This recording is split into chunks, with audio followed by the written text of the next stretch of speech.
नमस्कार, हिंदुस्तान की धरोहर अखबाરના ડિજિટલ પ્લેટફોર્મ પર આપનું સ્વાગત છે। હું આપની સાથે સોનાલી મોરે વાત કરવી છે પંચમહાલ જિલ્લાના કાલોલ તાલુકાના વેજલપુર ગ્રામ પંચાયતની વેજલપુર ગ્રામ પંચાયતમાં ભ્રષ્ટાચારની ગંધ એટલી બધી ખદબદી કે મહિલા સભ્ય જે ચૂંટાયેલા વોર્ડ નંબર 8ના મહિલા સભ્યની સોગંદનામા સાથેની તપાસ અરજી હોવા છતાં તાલુકા વિકાસ અધિકારીને એન્જિનિયરે 2 દિવસમાં બિલ ચૂકવી દીધું। એવા તો શું ગોટાળા હશે કે આવું હાર્ડ અને ફાસ્ટ બિલ ચૂકવણું કરવાની જરૂરત પડી હતી।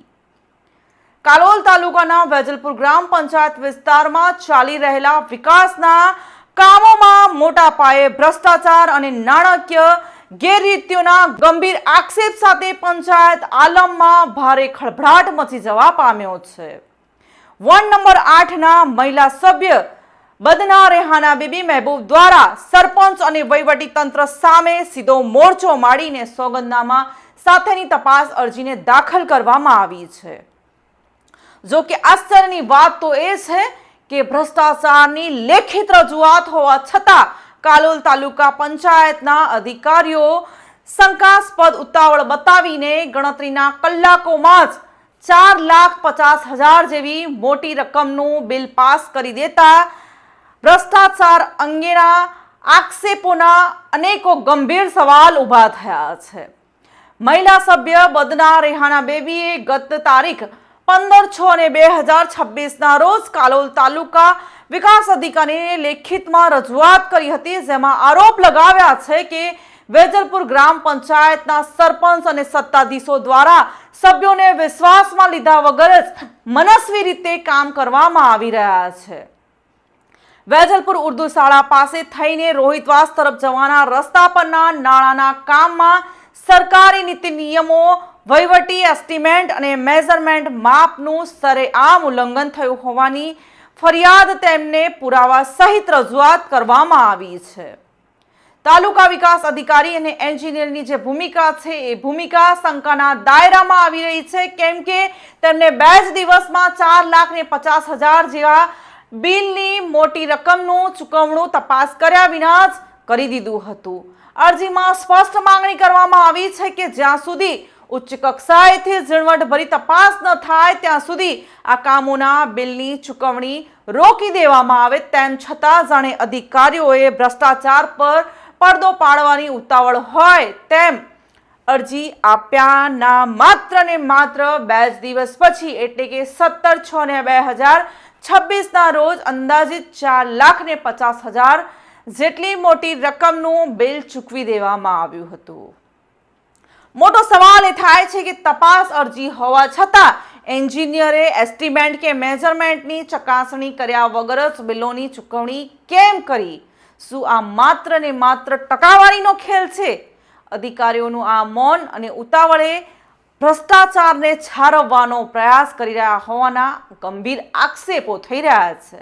વેજલપુરમાં પડેલા પ્રથમ વરસાદે જ પોલ ખોલી નાખી છે। આ પાપી તંત્રની પોલને ઉઘાડી કરવા માટે જાણે કુદરત પણ વહારે આવ્યો હોય તેમ વેજલપુરમાં પડેલા પ્રથમ વરસાદે ચોમાસાના પ્રથમ વરસાદે નાળાની નબળી કામગીરીની પોલને ખોલી નાખી છે। નાળાના અયોગ્ય અને અણઘડ ઠોકમઠોક આયોજનને કારણે પાણીનો કુદરતી પ્રવાહ બદલાઈ ગયો છે। વરસાદી પાણી સીધું વહી જવાને બદલે નાળાની ખામીયુક્ત ડિઝાઇનના કારણે આસપાસના જે રહીશો છે એ રહીશોના રહેણાંક વિસ્તારમાં ને લોકોના ઘરો તરફ ફંટાઈ રહ્યું છે, જેના કારણે સ્થાનિક લોકો મુશ્કેલીમાં મુકાયા છે। હવે પછી જે નવું કામ પણ થઈ રહ્યું છે તે કામમાં પણ લોલમ લોલ થશે કે શું? અનેકો સવાલ છે। હાલમાં નાની મસ્જિદથી લઈને ભોયવાડા જવાના રસ્તા પર પણ એક નાળાનું કામ ચાલુ કરવામાં આવી રહ્યું છે, ત્યારે સ્થાનિક લોકોમાં ભારે મોટો સવાલ એ થાય છે કે શું આ કામ પણ ઉર્દુ શાળા પાસે બનાવેલા નાળાની જેમ નબળું અને લોલમ લોલત થશે કે પછી સરકારી એસ્ટિમેટ અને મેજરમેન્ટના ચોક્કસ માપદંડો મુજબ કરવામાં આવશે? સોગંદનામામાં મહિલા સભ્ય સ્પષ્ટ અને કડક શબ્દોમાં ચેતવણી કરી છે કે જો ભવિષ્યમાં આ અંગે કોઈ પણ પ્રકારની ઉચ્ચ કક્ષાએથી તપાસ થશે અને તેમાં નાણાકીય ભ્રષ્ટાચાર કે વહીવટી ગેરરીતિઓ બહાર આવશે તો તેને સંપૂર્ણ અને આખરી જવાબદારી જે તે સમયના સરપંચ અને દેખરેખ રાખવામાં નિષ્ફળ ગયેલા કાલોલ તાલુકાના વિકાસ અધિકારી એટલે કે ટીડીઓ શ્રીની રહેશે। આવો પહેલા તો આજે સ્થાનિક લોકો છે, જે સ્થાનિક રહીશો છે, એ કયા પ્રકારની મુશ્કેલીનો સામનો કરી રહ્યા છે, કયા પ્રકારની મુશ્કેલીમાં મુકાયા છે, એ સાંભળીએ આ વિડીયોમાં તેમના જ મુખે। અમારી રજૂઆત તો પહેલી ગંદકીની છે સાહેબ, અને આ ગંદકીના લીધે નારું જે પાસ થયું છે પણ એ નારું ગેરવ્યસ્તી છે, બિલકુલ કાયદેસર બનેલું નથી, અને બનાયા છતાંય અમારે તો એથી વધારે ખરાબ પરિસ્થિતિ આવી છે કે અમારાથી ચાલી નહીં નીકળાતું। તમે રજૂઆત કરી આના વિશે પંચાયતમાં રજૂઆત કરી, બધી કરેલી છે। શું કહેવા માંગે છે ત્યાં સામું જ નહીં જોતા કશું। નારું તો હમણાં જ બનાવ્યું છે, અઠવાડિયે પહેલા જ બનાવ્યું છે નારું, તો કઈ તૂટી ગયું? 4 દિવસ નારું બનાયા થયા છે, તૂટી ગયું છે અને નીકળાય એવું। આજે સવારની વાત, ગાડી લઈને નીકળ્યો સાહેબ, ગાડી મારી ખાડામાં પડી હતી, જોઈ લો એ આપણે અમે બધાએ રહીશો થઈને એ ખાડો પૂરેલો છે। તો તમારી રજૂઆત ધ્યાને નહીં લેને તમે શું કરશો હવે આગળની કાર્યવાહી? ઉપર આગળ ગાંધીનગર બધે જણાવીશું। શું નામ તમારું? નામ તમારું? રમેશભાઈ ગાંગાભાઈ પરમાર, સ્થાનિક વેજલપુર। બોલો, શું રજૂઆત છે? અમારી રજૂઆત એ છે કે આ જે નાળું બનેલું છે ઉર્દુ શાળા પાસે, એ નાળામાં વ્યાપક ભ્રષ્ટાચાર થયેલો છે, અને આ ભ્રષ્ટાચાર જે થયેલો છે એના માટે 15 તારીખના રોજ અમે આનું લેખિતમાં ટીડીઓ સાહેબને આ રજૂઆત કરેલી છે કે આમાં ભ્રષ્ટાચાર થયેલો છે અને એની તપાસ થવી જોઈએ, ને તપાસ અરજદારને સાથે રાખી અને તપાસ કરવાની અમારી માંગ કરેલી છે। તેમ છતાં આ બધું તૂટી ગયેલું અમે બતાવીએ છીએ।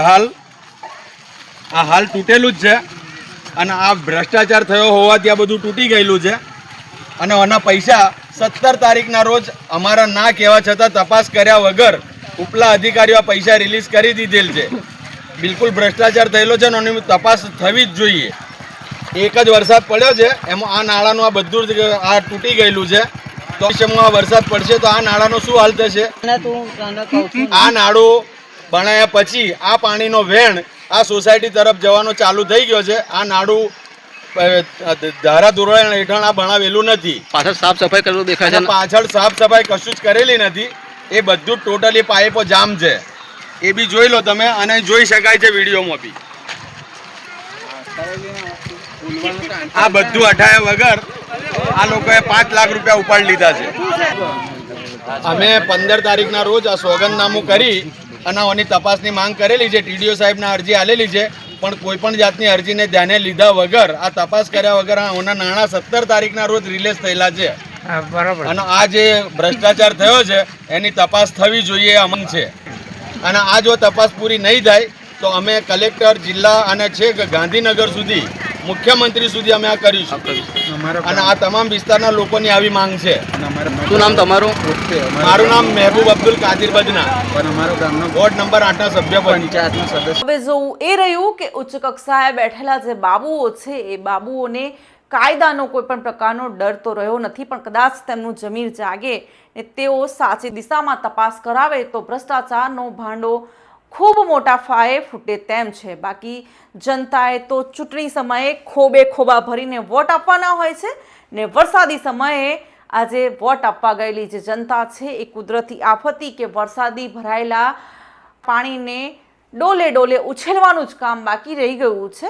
ખેર આ તો સમય અને પરિસ્થિતિ સમય સાથે બતાવશે કે શું હશે, પરંતુ જો તમે હિન્દુસ્તાન કી ધરોહર ન્યૂઝ ચેનલ પર નવા છો તો ચેનલને લાઇક, શેર અને સબસ્ક્રાઇબ કરવાનું, તેમજ ઇન્સ્ટાગ્રામ પેજ અને ફેસબુક પેજને ફોલો કરવાનું ભૂલશો નહીં। નમસ્કાર।